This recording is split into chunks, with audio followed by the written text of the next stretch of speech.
Hey, I'm here in my home darkroom slash bathroom to show you how you can develop film at home, and this is the first step.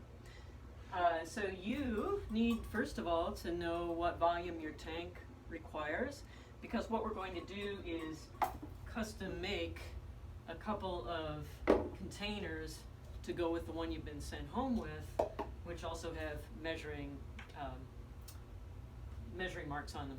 So the first thing is, if had you been working with a plastic tank and reel set, you would see that the volumes are marked on the bottom. One 35 millimeter roll of film, in this case, requires 11 ounces. Two 35 millimeter rolls of film, it requires 20 ounces to cover them. The stainless steel tanks, which really, honestly, is a superior system, it washes cleaner and everything else. However, most of these don't have anything marked on the bottom. They are 16 ounces, the kind that holds two 35 millimeter reels. However, if you ever want to be sure, just fill it up. I think too often we forget this as an approach, spend all kinds of time looking it up on the computer, when really fill it with water and pour it into a measuring container and just read how much water went in there, right? So 16 ounces. And so now you just want to make some marks using the same water trick but in reverse, so that you can make some marks on your measuring jars. And I would recommend, since the developer is the only one you're going to need to dilute for use, that you just make your developer in this one, because it's got the most specific, nice, accurate measurements on it, right?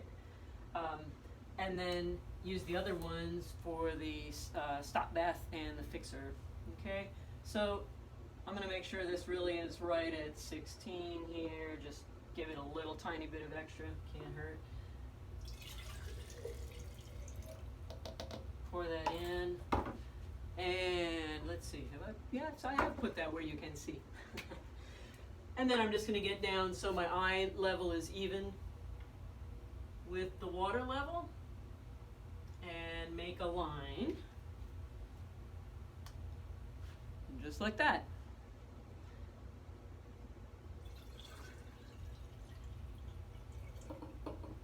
As you know, you're going to be reusing the stop bath and the fixer anyway. You're going to be pouring it back into the storage jug, and because of that, it sort of doesn't matter how much you put in here, right? Because you're going to pour it all back into the storage container anyway. But this is good practice, right? So little line for 16 ounces on there, and now I'm ready to go with my 3 containers that I'll need for processing. We're just going to do 3, not 4, because we're not going to use perma-wash. I'm going to show you a way to wash your film using a very minimal amount of water. In fact, it's in an Ilford video. It's already done for me. So you're just going to need that. It's going to also minimize how much stuff you have stored in your house. We don't need to be taking over your entire dorm room or house for this process. All right, so now you're really kind of set up. You've got your tank and your reels. You're going to need a towel when you develop your film. You're going to need a bottle opener for the commercially rolled film.